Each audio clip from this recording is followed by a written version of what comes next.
Fala galera, tudo jóia com vocês? Como é que tá todo mundo aí? Galera, primeiramente calma, tranquilidade, um momento como esse não é um momento de pânico. E aí obviamente para a gente não parar a nossa programação, a nossa meta, vamos criar estratégias que possam aí nos aproximar mesmo estando distante, né? A gente sabe que não é uma situação fácil, mas é uma situação em que a gente está assim sob o controle. É necessário que a gente possa evitar o máximo contato com outras pessoas durante um período, né? Talvez aí possa durar isso mais algumas semanas, porém a gente vai continuar firme e forte na nossa pegada, né? Tendo a certeza que o nosso objetivo maior é a sua aprovação, e para isso é necessário que a gente continue muito focado, tá bom?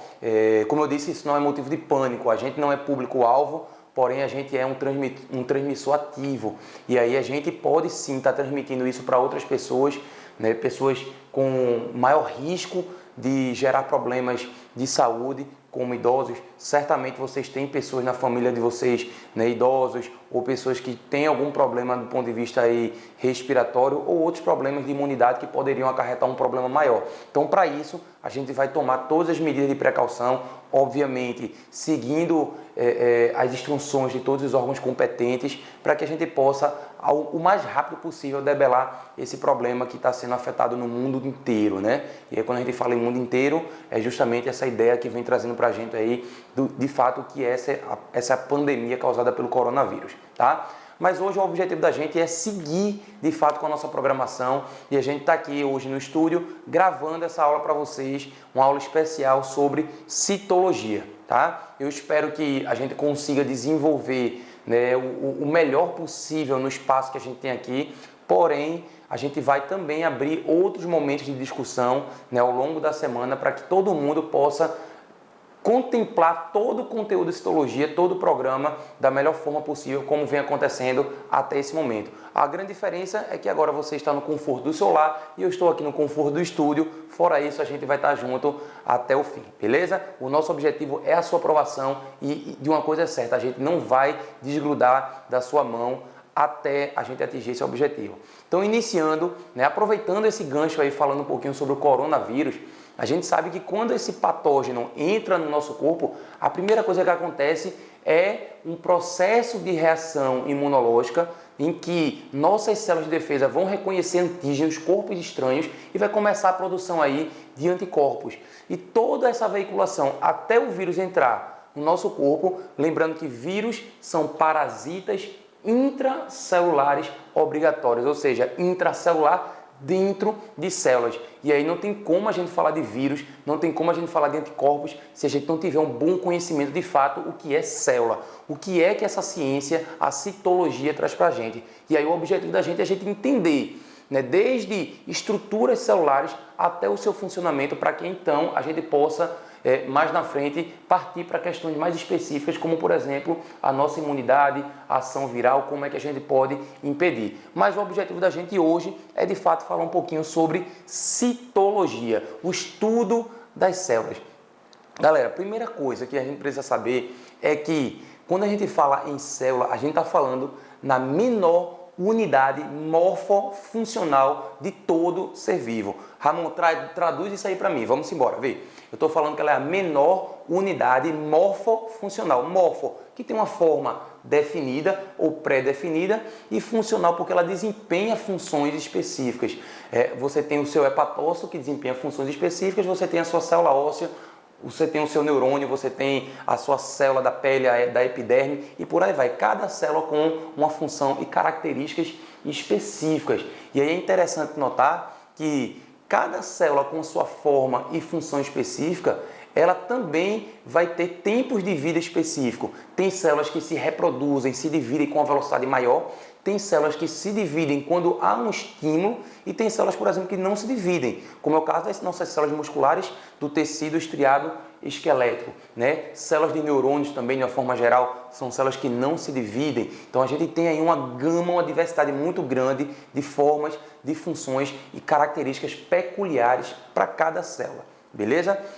Ramon, como é que foi feita a descoberta das células? Então, o primeiro cara, né, a descobrir, né, a de fato iniciar essa investigação do que é uma célula foi um carinha chamado de Robert Hooke, tá?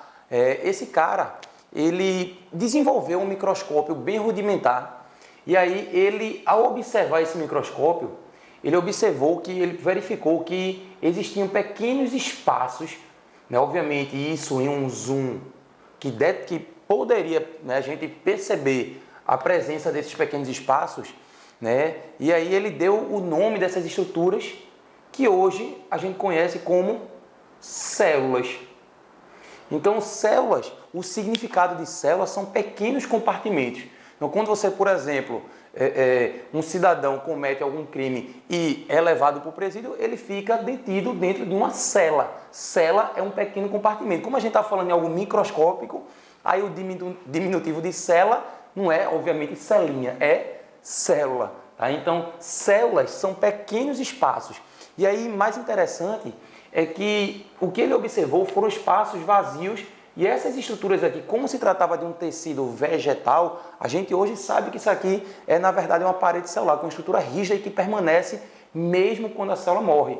Né? Mais na frente, outros cientistas foram observando que, na verdade, esse espaço aqui eram preenchidos por estruturas que desempenhavam funções bem específicas e isso foi sendo observado em células de fungos, em células animais, em células de outros vegetais, células vivas, em células de protozoários, organismos organismos pluricelulares. Então, a diversidade de seres que apresentam essas estruturas é algo que realmente, vamos dizer assim, determina a existência da vida. Inclusive, o que a gente fala de ser vivo hoje, uma das melhores e mais aceitas definições é justamente o fato de todo ser vivo ser constituído por célula. Aí a gente fala, né, da teoria celular de Schleiden e Schwann.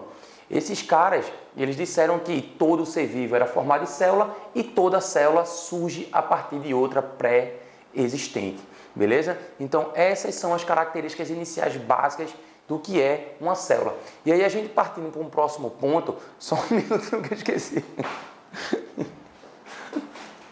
A gente partindo aqui para um próximo ponto, né, lembra que a gente tem características que diferem entre células mais primitivas e células mais complexas. Então eu tenho, por exemplo, aqui uma célula bacteriana e eu tenho aqui uma célula animal, por exemplo. E a gente vê que quando a gente chama de célula procarionte, é uma célula muito simples. É uma célula com material genético completamente desorganizado, enquanto que em uma célula eucarionte, isso já foi trabalhado em sala em outros momentos, a gente tem aqui um nível de organização maior. O material genético, o DNA, ele fica aprisionado dentro da carioteca. Né? Lembrando que isso traz uma vantagem evolutiva muito grande para essas células, uma vez que o DNA, sendo protegido, garante aí uma maior preservação dessa informação genética. Outra característica importante aí que vale a pena a gente diferenciar é que as células procariontes, elas são muito pobres em organelas. Né? Na verdade, a única organela que uma célula procarionte tem são os ribossomos, que são estruturas diminutas responsáveis pela síntese proteica. Já uma célula eucarionte, ela apresenta uma diversidade de organelas muito grande. Né? A gente tem complexo de Golgi, retículo endoplasmático, mitocôndria, centríolos. Existe uma diversidade muito maior. E isso, obviamente, acaba interferindo diretamente na complexidade do funcionamento dessas células. Observa ainda que na célula procarionte a gente tem outras estruturas, né, que também podem estar presentes aqui, como é o caso da membrana plasmática e do próprio citosol ou citoplasma celular, além de estruturas que podem ser encontradas em algumas células bacterianas ou em alguns procariontes, como é o caso de cílios, né, expansões citoplasmáticas que a gente chama de fímbrias, tá? Então essas estruturas, elas também dão um grau de maior ou menor complexidade dentro desse grupo. E assim também, dentro desse grupo, a gente também pode ter níveis de complexidade diferentes. Tá? Existem células que possuem estruturas citoplasmáticas ou a nível de membrana, por exemplo, com níveis de complexidade diferentes. Então, por exemplo, se você pega uma célula vegetal, a gente vai ter organelas que a gente não consegue localizar, por exemplo, numa célula animal. Tá? E aí, falando em célula animal e vegetal, observa aqui a diferença básica entre a célula animal e uma célula vegetal, obviamente, e isso de uma maneira bem geral. Né? Porque se eu pegar, por exemplo, uma célula animal, eu não tenho como generalizar. O corpo da gente ele é tomado de células. A gente está falando aqui de bilhões, de trilhões de células. E aí cada célula vai ter suas particularidades. Mas de uma maneira geral, a gente consegue aqui adotar um padrão e perceber a diferença ou as diferenças entre uma célula animal e uma célula vegetal. Agora, o que é certo é que toda célula eucarionte, com raras exceções, necessariamente tem que ter membrana plasmática, toda célula tem que ter o citoplasma e toda célula eucarionte também tem que ter o seu núcleo, né, esse material genético envolvido por uma carioteca. Isso aí a gente já viu no slide anterior. Além disso, o que é que a gente também pode garantir, né, é que na célula vegetal a gente também pode encontrar uma parede, pode não, a gente encontra uma parede celular. Aí você fala, Ramon, é só essa a diferença entre uma célula vegetal para animal, vegetal ter parede e animal não ter? Não, existe uma série de diferenças entre célula vegetal e animal. Por exemplo, anota aí, primeira diferença, a célula animal, a gente pode encontrar algumas organelas que não tem aqui. Por exemplo, centríolo é uma estrutura presente em célula animal. Célula vegetal, elas não são dotadas dessas estruturas, tá? Então, isso é uma primeira diferença. A célula vegetal, vamos para a segunda diferença, anota aí, é que a célula vegetal, ela tem essas estruturas verdinhas aqui, conhecidas como plastos. Nesse caso, especificamente, os cloroplastos. É outra diferença da célula vegetal para a célula animal. Outra estrutura que está presente na célula animal e ausente na célula vegetal são os lisossomos. Embora existam estruturas também responsáveis por realizar a digestão, que na célula vegetal a gente conhece como vacúolos digestivos. E aqui a gente conhece como lisossomos. Existem também outras organelas presentes, por exemplo, na célula vegetal, como é o caso do glioxissomo, que a gente não observa aqui. Então, existem sim algumas diferenças pontuais entre uma célula e outra que vale a pena a gente lembrar. Obviamente que falou em célula vegetal, aí lembra de parede celular, lembra de cloroplasto. E uma outra estrutura que também está muito presente, é comum na célula vegetal, é essa estruturazinha aqui que a gente conhece como vacúolo, tá? O vacúolo que vai ter diversas funções. Ramon, tem vacúolo na célula animal? Tem, tá? É toda a célula animal que tem? Não. Onde é que a gente pode encontrar, por exemplo, nos adipócitos, que são células do tecido adiposo da gente, células que armazenam ali triglicerídeos, gordurinha. Esses caras, por exemplo, eles armazenam esses triglicerídeos em vacúolos, ou seja, a gente também tem estrutura de reserva na célula animal. Embora essa estrutura ela predomine, ela seja muito mais comum na célula vegetal, inclusive com diversas funções que vamos falar mais na frente. E aí a gente parte agora, né, nesse primeiro momento da aula, né, eu estou dividindo esse primeiro momento em, primeiro, introdução geral à citologia, histórico, falamos um pouquinho do histórico, falamos de Robert Hooke, falamos da teoria celular e agora a gente começa a falar, aí falamos das diferenças de procariontes e eucariontes, célula animal e vegetal, e aí a gente parte agora para o que a gente chama de envoltórios celulares. O que é que a gente tem ali que envolve uma célula? O que é que a gente pode falar sobre essas estruturas que estão ali protegendo e revestindo essas células? Primeira delas, a parede celular. Galera, parede celular é de exclusividade de vegetais. A gente falou no slide anterior que vegetal tem. Massa, ok. A questão é somente vegetal que tem? Não. Tá? A gente encontra parede celular na maioria dos grupos de seres vivos. Reino Monera, bactérias, arqueobactérias, cianobactérias. Esses caras podem sim apresentar parede celular, embora existam, por exemplo, bactérias que não tenham, tá? Protistas, tá? Algas, por exemplo, algas são dotadas de parede celular, beleza? Se a gente for para o reino fungi, os fungos, todos os fungos possuem parede celular, beleza?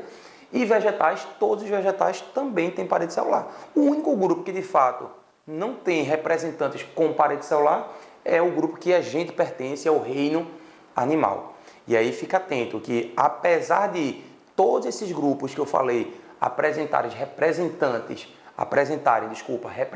com parede celular, apenas o reino animal que não tem, a gente tem que lembrar que todos esses caras aí, eles possuem componentes, estruturas, composição químicas que diferem um grupo do outro.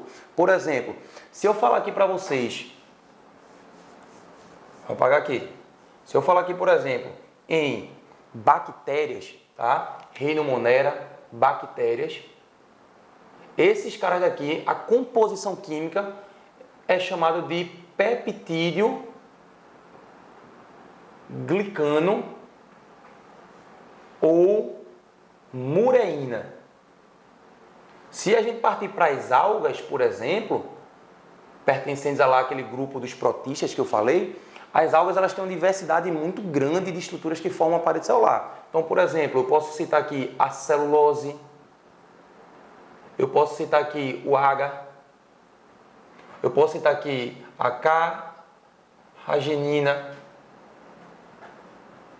Se a gente partir, por exemplo, para os fungos, a composição ela já é diferente. Os fungos, a composição é de quitina. Lembra que quitina é um carboidrato, tá? Um polissacarídeo que também é encontrado no reino animal. Exoesqueleto de artrópodes, cerdas de anelídeos, rádula de moluscos. E isso daqui, inclusive, é uma característica que acaba aproximando reino fungi do reino animal. Isso mostra um grau de parentesco entre esses grupos. E se a gente partir para os vegetais, reino plantae, aí a gente está falando aqui desse componente que predomina, que é a celulose. Eu acabei de falar que predomina. Significa que celulose é a única estrutura química que está presente na parede celular do vegetal? Não. Existem outros componentes. Então, se eu pegar, por exemplo, aqui a parede celular vegetal, né, dando zoom aqui numa folha, numa célula vegetal, observa aqui verdinho a parede, dando um zoom na parede, a gente vai observar sim aqui no meio o predomínio de fibras celulósicas. Essas fibras celulósicas, né, formadas aí por uma série de macrofibrilas, elas têm como componente uma série de estruturas que vão estar formando essa fibra que é celulose, que é um polissacarídeo. Só que a gente também pode encontrar emaranhado, agrupando ou dando mais fortalecimento a essa estrutura, hemicelulose, pectina. Existem algumas paredes celulares, por exemplo, que são impregnadas de lignina, que é um tipo de lipídio que impermeabiliza e acaba matando o tecido vegetal, né? Como acontece, por exemplo, no xilema, né? Que é impregnado de lignina. Xilema, que é aquele vaso condutor de seiva bruta. Se você for, por exemplo, para a casca da árvore, que a gente chama de suber, ele é impregnado de suberina, que também impermeabiliza. Então, essa parede celular ela tem uma diversidade muito grande de componentes, porém, o que predomina é sim a celulose, tá? Parede celular de vegetal lembra sim de predomínio de celulose. Lembrando que essa parede celular, quando a gente fala em estrutura celulósica ou parede celular de vegetais, na verdade de todos os grupos, a principal função desse cara é proteção, é impedir que essa célula possa estar permitindo a entrada de qualquer forma de substâncias ou mesmo que ela possa perder água em excesso ou ganhar água em excesso e de repente estourar. Então são estruturas que servem para proteger. Por exemplo, quando a gente fala em bactérias que possuem parede celular, existem componentes, existem estruturas, né, que estão ali formando essa parede, né, predomínio aqui de peptídeo glicano, que impedem, por exemplo, como ela é uma estrutura mais rígida, né, pouco flexível, ela impede, por exemplo, que quando a bactéria seja colocada em um meio hipotônico, Ramon, que danado é hipotônico? Hipo, pouco. Tônico vem de tonicidade, de concentração. Então, o que é que significa? Que se eu estou colocando uma bactéria no meio hipotônico, ela vai começar a ganhar água. Começa a ganhar água. Vamos falar isso mais na frente já, quando estiver explicando um pouquinho sobre osmose. Mas essa bactéria vai ganhando água. Se ela não tivesse uma estrutura reguladora, ela ia estourar. Então, a bactéria ela delimita e impede que ela possa estourar, porque está sendo aplicada ali uma pressão contrária. A água, imagine que aqui fosse a bactéria. A água está entrando, está exercendo uma pressão contra essa parede, e aí essa pressão aqui, ela impede que a célula estoure justamente por conta dessa estrutura rígida. Então, tem muitos antibióticos como é o caso da penicilina, que ela age impedindo a formação dessa parede. Porque sem a parede, a célula fica enfraquecida, é fácil de ser destruída, de ser fagocitada e também é fácil de você romper a membrana celular. Então tem muitas estruturas que a gente usa como medicamentos que agem exatamente impedindo a formação dessa parede celular, beleza? Já a membrana plasmática, a gente parte aí para um próximo nível de envoltório. A membrana plasmática, galera, aí a gente precisa parar com calma, respirar fundo e mergulhar no mundo de informações que eu vou começar a comentar aqui. A membrana, sim, é uma estrutura que a gente precisa ter muito cuidado. Já apareceu várias vezes nas provas de vestibulares, no Enem, por exemplo, ano passado teve questão de membrana e é importante a gente ficar atento.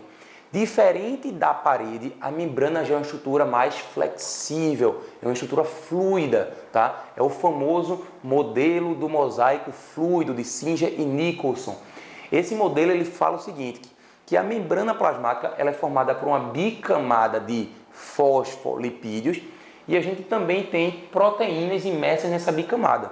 Isso é um modelo geral, tá? Então a gente tem a fluidez da membrana devido a essa bicamada, comento mais já sobre isso, e mosaico porque a distribuição dessas proteínas de fato forma um mosaico fluido, beleza? A questão é, por que ela é fluida? Qual é a característica que determina essa fluidez da membrana? É justamente esse carinha aqui, os fosfolipídios. Lembra lá em bioquímica que a gente viu que um fosfolipídio é um grupo especial de lipídio em que na cabecinha aqui, ó, nessa pontinha, a gente tem um grupo fosfato que por apresentar carga, ele tem uma característica polar e os ácidos graxos que estão aqui no meio é o que forma a estrutura apolar. E aí, galera, lembra que quando a gente fala em fluidez da membrana, a gente tem que lembrar daquela característica presente nos ácidos graxos.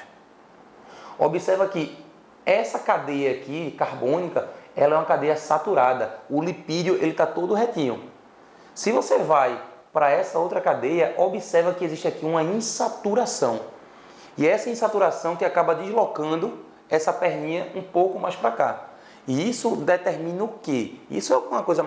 Vê que detalhe que vai interferir de uma maneira gigantesca na propriedade da membrana.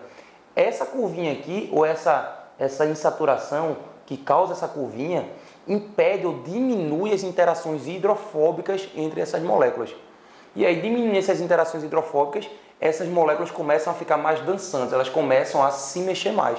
E uma se mexendo, a outra se mexe, e isso é o que vai garantir o modelo de mosaico fluido. E é o que é interessante, que quando uma se mexe, se liga, como se eu estivesse aqui, ó, olhando a membrana de cima. É como se uma se mexesse, a outra ocupa o lugar, que ocupa o lugar, que ocupa outro lugar.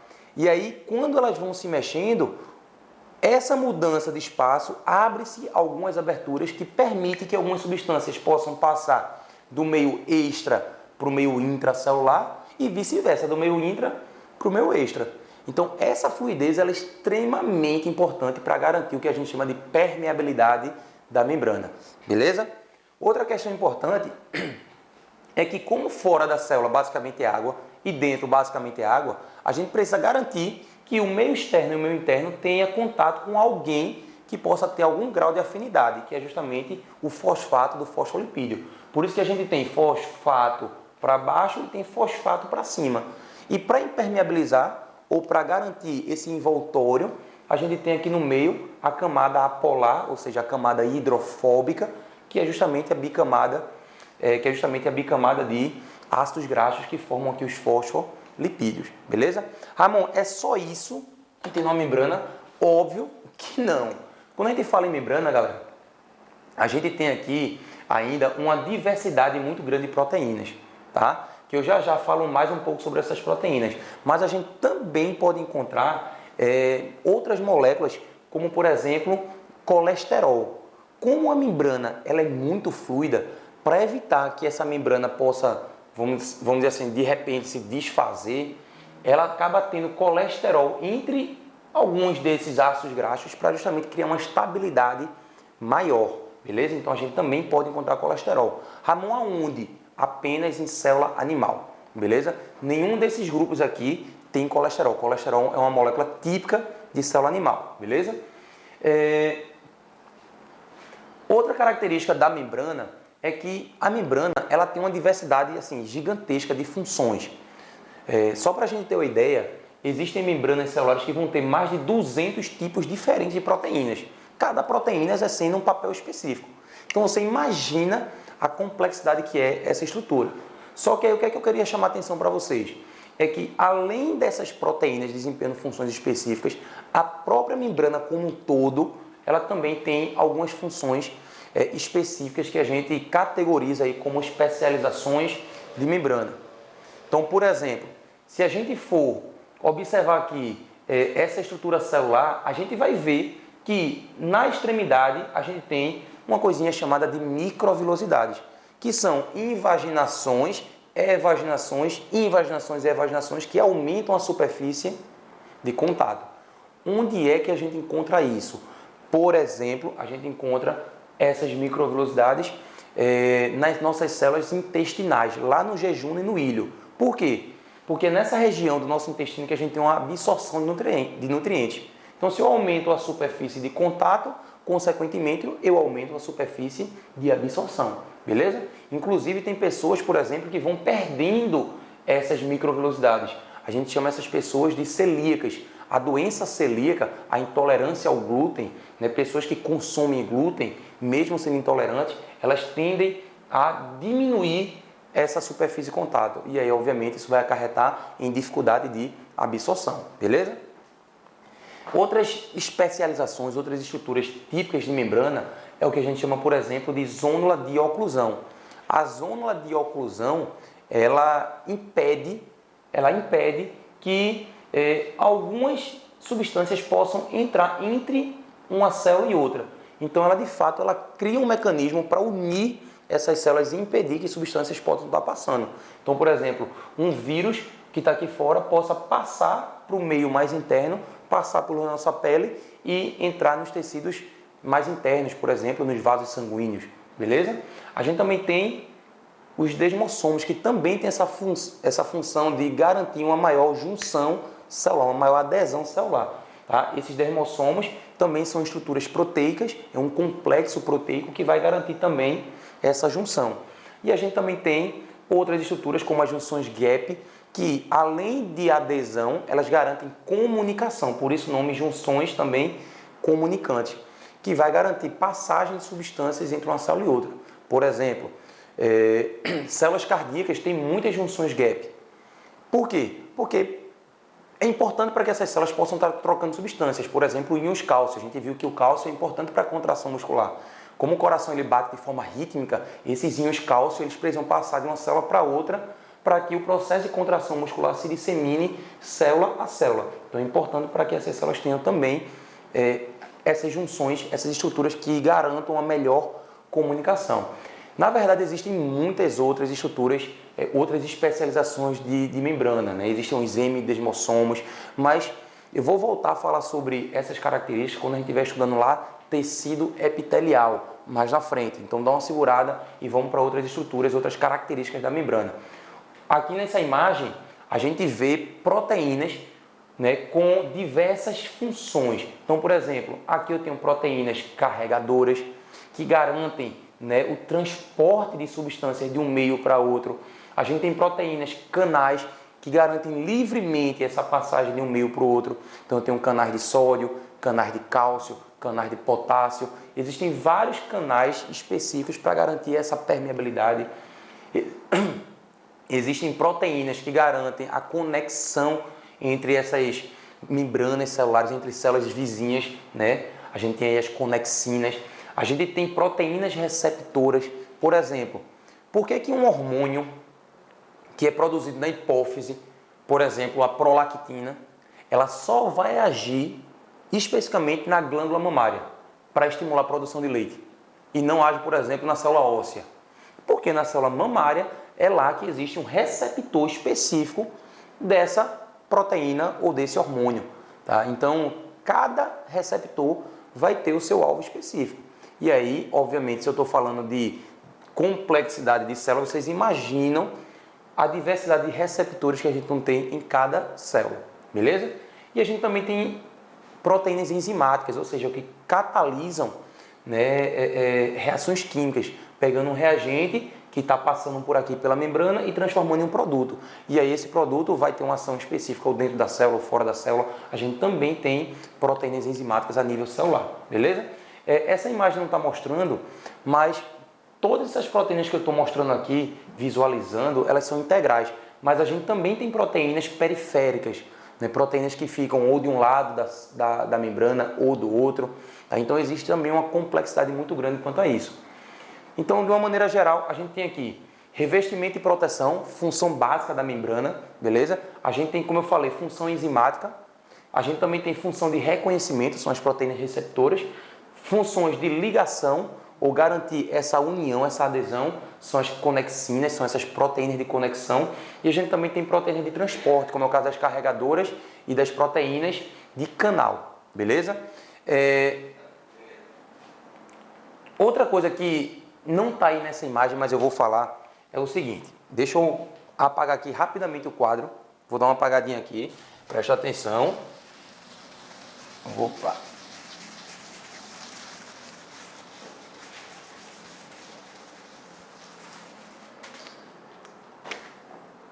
Observe o seguinte. Está aqui novamente a bicamada de fosfolipídios.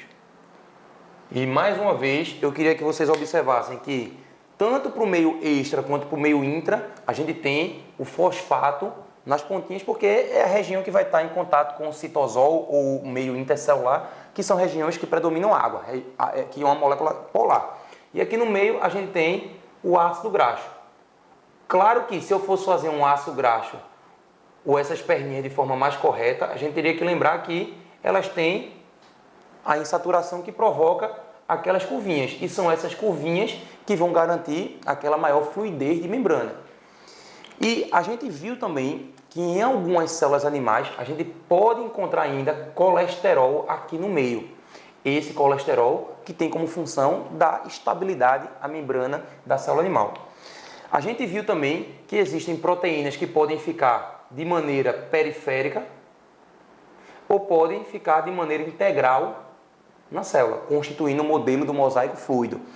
Só que existe ainda algumas células animais, tá? Isso acontece em célula animal, que a gente pode também observar estruturas feitas de carboidratos que agem como anteninhas. O que é que uma antena faz? Ela pega um sinal e ela envia esse sinal para algum canto. É exatamente isso a função dessa estrutura que a gente chama de, o nome dela, glicocálix. Então, glicocálix, que é uma estrutura feita de carboidrato, de glicídio, é uma estrutura que vai estar fazendo essa comunicação. Seja para uma defesa, para avisar a célula que está passando um patógeno. Galera, está chegando aí o coronavírus. Se prepara. Aí as células de defesa começam de fato a se ativar. Então, cada célula ela vai ter, obviamente, uma anteninha, um glicocálix que vai desempenhar uma função específica. Mas lembrando que, de maneira geral, ela está fazendo a comunicação do meio extra para o meio intra. Beleza? Ramon, é toda a célula que tem glicocálix? Não, são algumas células que possuem. Beleza? Se esse glicocálix ele estiver em cima do lipídio, isso é um glicolipídio. Se ele estiver, eventualmente, em cima de uma proteína, ele vai ser chamado de glicoproteína. Sem muito segredo, beleza? Vamos partir para uma próxima fase de membrana. Aí, essa, sem dúvida, é a fase ou ponto que mais vem caindo nas provas, que é, quando a gente fala de membrana, aí isso aí a gente tem que jamais esquecer de se lembrar, de nunca esquecer que a membrana ela tem função transportadora. É o famoso transporte ou permeabilidade seletiva. E quando a gente fala de transporte de membrana, galera, a gente tem, ou a gente classifica os transportes de membrana em 3 tipos. Transporte passivo, transporte ativo e transporte em bloco.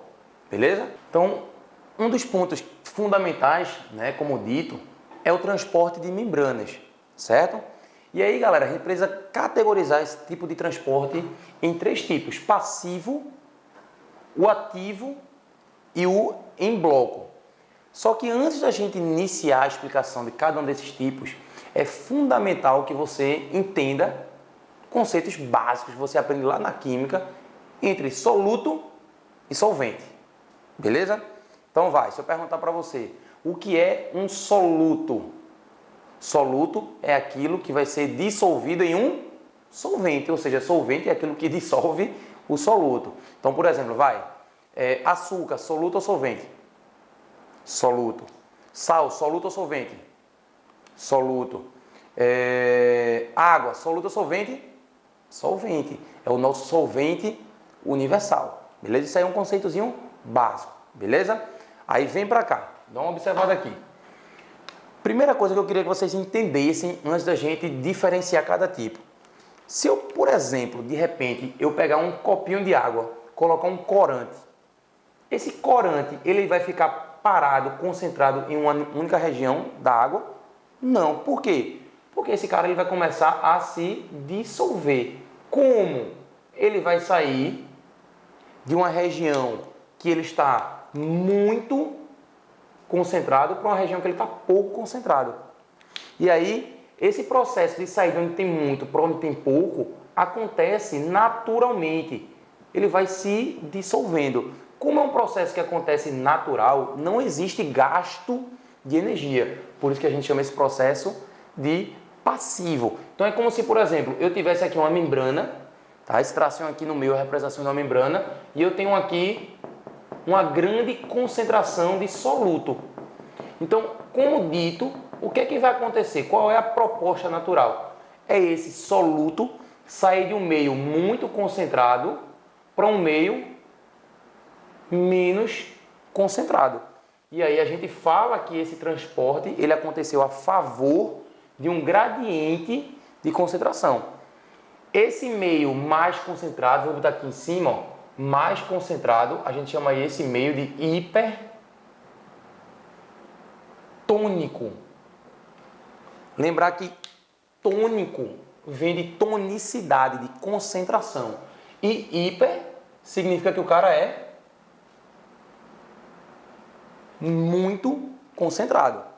Se eu falo de um meio menos concentrado, eu estou falando de um meio que ele é hipotônico.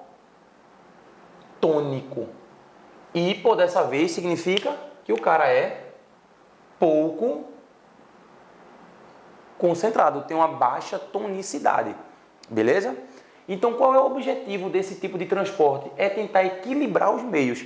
O que era muito, deixe de ser muito e se iguale a esse outro meio. E aí, quando a gente tem 2 meios que são iguais, a gente diz que quando os meios são iguais, o meio ele é isotônico.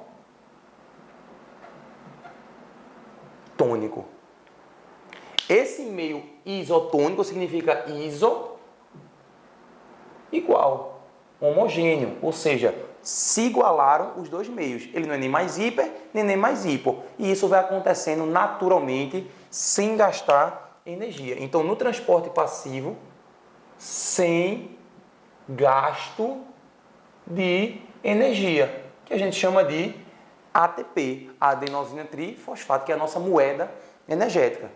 Obviamente que se eu estiver falando de transporte ativo, se o passivo não gasta, o ativo, claro que ele vai gastar energia. Então, se eu estou falando do ativo, aqui vai ser com gasto de energia, de ATP.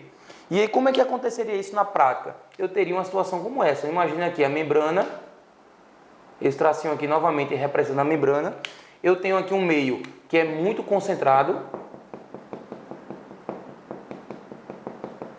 e um meio que é pouco concentrado. Qual é o objetivo aqui? Não é igualar os meios, é de fato criar uma diferença de concentração. As moléculas estão passando por transporte ativo, mas a célula vai gastar energia para quê? Para garantir esse retorno, ou seja, do menos para o mais. Então ele vai aqui contra um gradiente de concentração. Então, enquanto que aqui é a favor do gradiente, aqui é contra o gradiente. Consequentemente, se a célula está exercitando gastando energia para fazer isso, então está aqui, ó, tem gasto de ATP, a célula vai criar essa diferença de concentração, mantendo um meio hipo e o outro meio hipertônico. E aí a gente tem muitos exemplos funcionais nas nossas células que acontecem isso. Por exemplo, os neurônios, né, eles precisam gerar uma diferença de concentração, mantendo mais carga positiva do lado de fora e menos carga positiva do lado de dentro, ou seja, gerando uma carga negativa. E aí essa diferença de concentração torna a célula polar. Eu tenho um polo positivo e um polo negativo. E aí essa diferença de polaridade faz com que a célula ela consiga transmitir o seu impulso nervoso, que é o impulso elétrico. Lembra que para ter eletricidade, vamos lá para a física, tem que ter uma DDP, uma diferença de potencial, beleza? E existe o transporte em bloco, que aí agora não estou mais falando de pequenas moléculas, estou falando de uma grande quantidade de substâncias, de moléculas, ou na forma sólida, ou na forma líquida, ou dissolvida no caso, que vão estar entrando e saindo na nossa célula. Então, por exemplo, quando a gente tem uma secreção de hormônios, né, de proteínas, por exemplo, no nosso sangue, a gente está falando de um transporte em massa, de um transporte em bloco. Então eu tenho moléculas em grande quantidade saindo ou entrando. Vamos dar uma olhadinha aqui melhor na tela? Então vem para cá. Galera, vê só. Então aqui está um esquema de uma membrana. Imaginem que aqui em cima fosse o meio extra e aqui o meio intracelular. Vamos supor que essas bolinhas, essas estruturazinhas verdinhas aqui, elas fossem soluto, beleza? Se eu tiver uma maior concentração desse lado, significa que o meio é hipertônico e aqui o meio é, hipotônico. Quando esse cara daqui, ele entra naturalmente do meio hiper para o meio hiper, para equilibrar esses meios, isso é um tipo de transporte passivo, não tem gasto de energia. Só que tem um detalhe, se a substância que tiver aqui fora, por exemplo, ela não tiver afinidade, ela vai ter, pela bicamada, ela vai ter, obviamente, essa dificuldade de penetrar. Nesse caso aqui, em que ocorre a penetração dessas substâncias pela bicamada, isso é um tipo de difusão que a gente chama de simples. Então, o que é a difusão simples? É a passagem de soluto do meio hipertônico, vou voltar aqui, ó, do meio hiper para o meio hipo pela bicamada, difusão simples. Beleza? Dá uma olhadinha nessa animaçãozinha que eu vou mostrar para vocês. Observa que as substâncias estão passando aqui do meio hiper para o meio hiper sem problema. Ela está passando a favor de um gradiente de concentração. Agora, se a molécula... Ou melhor, eu vou colocar essa animação logo. Eu acho que pega aqui. Ó, bicamada de fosfolipídios, olha a fluidez da membrana, que coisa linda. Vê, observa. E a gente vê algumas substâncias passando do meio hiper para o meio hipo. E isso sem gastar energia. Agora, existem casos em que o soluto ele vai ter dificuldade de passar pela bicamada. Aí, para isso, existem aquelas proteínas. Lembra das proteínas canal, das proteínas carregadoras, que elas vão garantir essa permeabilidade. Elas passam de onde tem muito para onde tem pouco. Também, obviamente, a favor de um gradiente, só que agora sendo facilitada por proteínas. Adivinha o nome dessas proteínas? Proteínas facilitadoras, também chamadas de permeases. Então, essas proteínas são as permeases, que garantem essa permeabilidade. E adivinha o nome dessa difusão, que está sendo facilitada por proteínas? Difusão facilitada. Vamos ver aqui uma animaçãozinha. Então, dá uma olhadinha. Nessa animação, a gente observa proteínas carregadoras, ó, pegando moléculas do meio hiper, transferindo para o meio hipotônico, a favor de um gradiente, do hiper para o hipo, do hiper para o hipo, beleza? E observa que existem vários tipos de proteínas. Isso aqui, por exemplo, é uma proteína canal, que permite a passagem livre de substâncias, de onde tem muito para onde tem pouco. Observa que aqui ela sobe e ela desce. Por quê? Porque aqui a gente está atingindo um equilíbrio. Os meios estão se tornando isotônicos, beleza? Então, quando a gente toma, por exemplo, um isotônico, é porque a gente está colocando solvente e soluto de maneira equilibrada, para que as nossas células nem percam, nem ganhem essas substâncias de forma desproporcional, a ponto de causar um desequilíbrio funcional das células. Beleza? Só que tem um detalhe. Aí, vamos lá. Imagine agora essa situação. Essas bolinhas azul aqui, elas são moléculas de água, ou seja, aqui embaixo eu estou falando de solvente. E aqui em cima, essas outras corzinhas aqui, verde e laranja, são soluto, imagine sal. Se eu tiver muito sal do lado de fora, o meio é hipertônico. Aqui o meio é hipotônico. O que é que acontece? Qual é o comportamento do solvente nessa situação? Ela vai sair de um meio que tem pouco soluto e ela vai para onde tem muito soluto, porque a água é gulosa, ela é o solvente universal, ela quer dissolver. Então ela sai de onde tem pouco sal para onde tem muito sal, justamente para equilibrar esses meios. Então lembra que a gente está falando aqui de concentração, tá? Concentração massa sobre volume. Então a água ela tende a sair para onde a concentração, ou seja, para onde a razão massa-volume é maior. Então, se aqui em cima eu tenho uma concentração maior de soluto, a água ela sai. Exemplo, por que quando a gente joga sal numa salada, alguns minutos depois ela murcha? Porque ao jogar o salzinho na salada, o meio externo ele fica hipertônico, fica muito concentrado de sal. Então, as células vegetais começam a perder água, começam a desidratar. Como é o nome desse mecanismo? Osmose. Então, a osmose é a passagem de solvente do meio hipo para o meio hiper. Isso é osmose, tá? Por que que, por exemplo, existe aquele comportamento de salgar carne? Por exemplo, a carne de charque, a carne de sol. Por que se salga essa carne? Porque ao salgar a carne, você vai permitir que os micro-organismos que estão ali comecem a perder água, comecem a desidratar. E esses caras desidratando, eles vão morrer. E aí, obviamente, você tem um tempo de preservação, de conservação maior daquela carne. E aí isso garante um tempo de validade bem maior, tá? Então, esses mecanismos de osmose a gente pode aplicar a diversas situações. O corpo da gente inteiro, ele fica passando horas e horas tentando aí criar esse mecanismo de osmorregulação, criar um mecanismo de controle hídrico, de controle de volume de água dentro e fora, beleza? A raiz de uma planta, por exemplo, por que a planta ela consegue absorver água? Porque antes de absorver água, ela joga sal do solo para dentro das células. E aí as células ficam cheias de sal, o meio hipertônico, a água consegue ser puxada por osmose. E isso é um mecanismo que garante o funcionamento da maioria das células, é o controle hídrico. Então fica muito, mas muito ligado a esse comportamento da osmose, beleza? Vamos ver uma animaçãozinha aqui rapidinho. Quando a gente fala aqui em osmose, observa, isso aqui, soluto, eu tenho aqui uma membrana, beleza? E aqui moléculas de água. Se aqui eu tenho mais soluto, o meio é hipertônico, então a água vai sair de onde tem pouco soluto para onde tem mais. Então ela vai buscar equilibrar a concentração dos dois meios, tentando manter esses meios isotônicos. Ficou claro? Beleza? Então vamos embora. Deixa eu voltar aqui.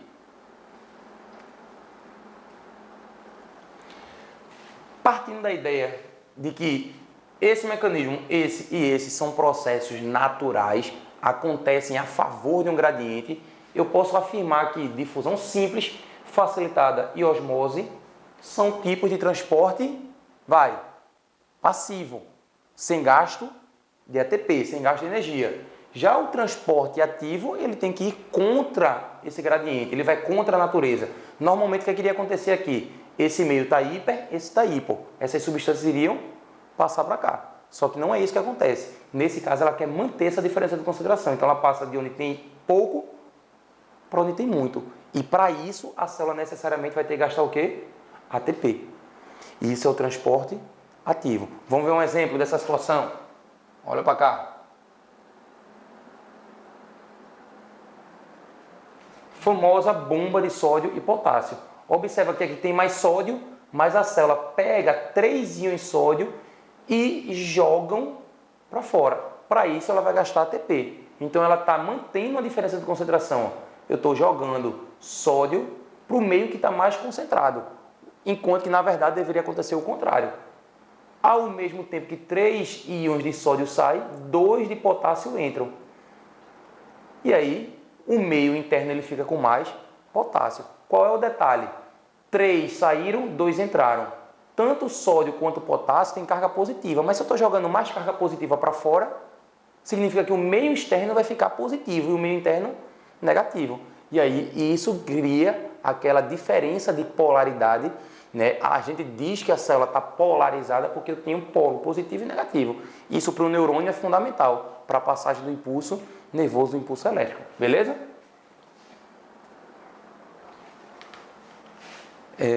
Eu vou dar um pequeno intervalozinho aqui para montar um esquema para vocês antes de entrar em transporte de bloco, para que vocês possam entender alguns comportamentos da célula animal e da célula vegetal mediante a inserção em diferentes concentrações hiper, hipo e isotônico. Beleza? Então segura só 10 segundinhos e a gente volta.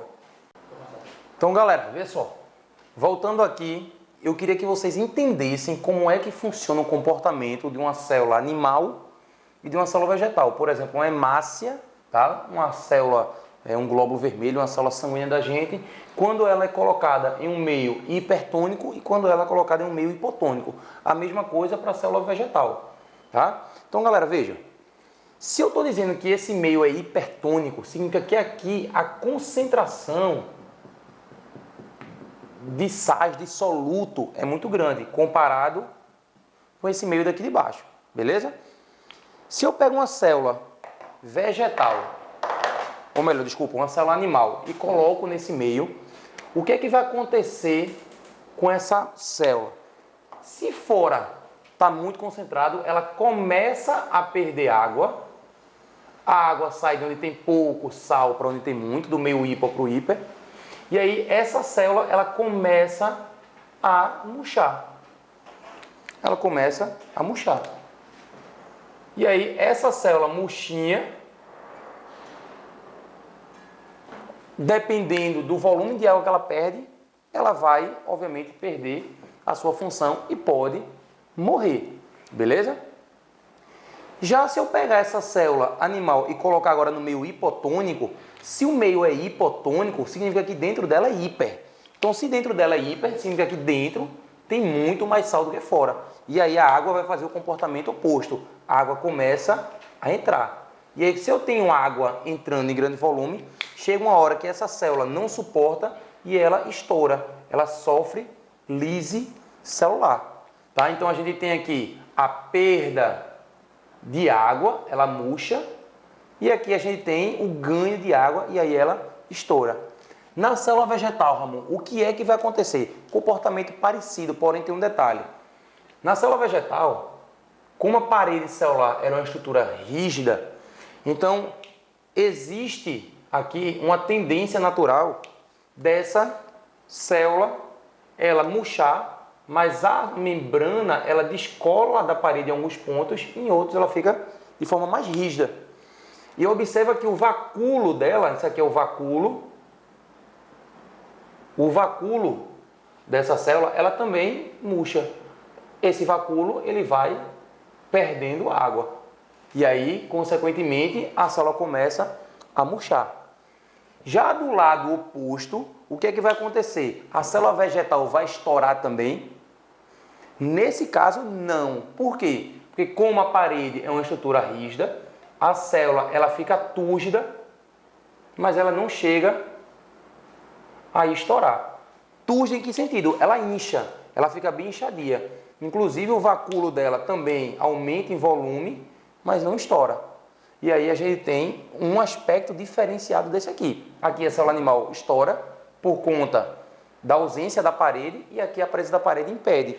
Vocês concordam comigo que à medida que a água vai entrando, a água está entrando, essa água ela vai exercer uma pressão contra essa parede. E a parede, ao mesmo tempo, exerce uma pressão contra a membrana. Do lado de cá, a gente tem o que a gente chama de pressão osmótica, que é a pressão da entrada da água sobre a parede. E do lado de cá, a gente tem a pressão de turgência, que é a pressão que a parede exerce contra a membrana. Quando esses vetores eles se igualam, a célula nem ganha mais água, nem perde mais água. Ou melhor, a quantidade de água que ela ganha é a mesma quantidade que ela perde. E aí ela equilibra esses meios. É a grande diferença da célula animal para a célula vegetal. Galera, vou dar um exemplo clássico para vocês em relação a essa entrada e saída de água. Por exemplo, se você pega e bota sal na sua boca, o que é que vai acontecer com a sua pressão sanguínea? Ela vai aumentar. Por quê? Porque quando você bota sal na boca, esse sal vai parar na sua corrente sanguínea e lá na corrente sanguínea, com o aumento de concentração, quando você tem um meio mais concentrado, significa que a água começa a entrar nos vasos sanguíneos. A água vem das células e tecidos vizinhos, começa a entrar no vaso sanguíneo e aí o fluxo de água aumenta, consequentemente a pressão vai aumentar.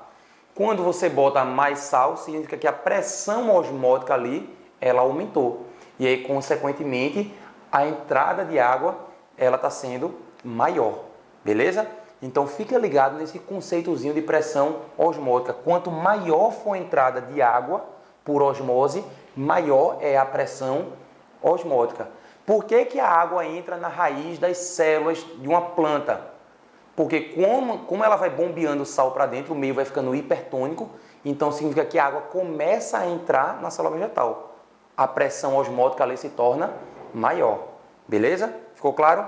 Existem alguns distúrbios, né, associados a vamos dizer assim, a um descontrole no bombeamento, né, de sais minerais às vezes. Por exemplo, tem uma doença genética, né, chamada de fibrose cística, que é quando algumas células, algumas proteínas, bombas de cloro, deixam de bombear, de jogar cloro, sal, no caso cloro, para o meio fora da célula, para o meio extracelular.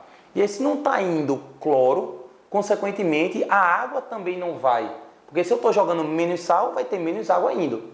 E aí, a secreção que aquela célula está sendo produzida, em vez de ser uma secreção mais diluída, ela fica mais viscosa. Então, imagine que pessoas com fibrose cística, elas têm muito problema respiratório justamente por conta da viscosidade dessa secreção. Beleza? Então, osmose é algo que a gente precisa de fato dominar. O que é que eu preciso que vocês entendam aqui? Que quando a célula ela estoura, nesse caso aqui ela está sofrendo uma lise. Nesse caso aqui ela está ficando túrgida, mas ela não estoura. Do lado de cá na célula animal, ela está murchando, ela fica murcha. Do lado de cá ela também fica murcha. Esse comportamento a gente chama de plasmólise. Beleza? Então, nesse caso da célula vegetal, o que vai controlar essa capacidade de turgência ou de plasmolizar é o vacúolo, é o volume de água e de sais minerais que esse cara vai armazenar. Por exemplo, se eu tenho uma célula, uma planta, uma alga, por exemplo, né? Lembrando que alga e planta são diferentes, mas vamos pensar numa alga marinha ou numa planta marinha também. Existem plantas de água salgada.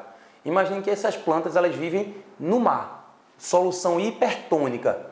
Esse cara tem uma bronca, porque se ele vive no meio hipertônico, ele vai começar a perder água, então essas células começariam a morrer. Só que não acontece isso por quê? Porque elas têm vacúolos que começam a armazenar, estocar sais aqui dentro, para tentar igualar a concentração de dentro com a concentração de fora. A mesma coisa, vamos lá. Vou pegar aqui, imagine um peixinho.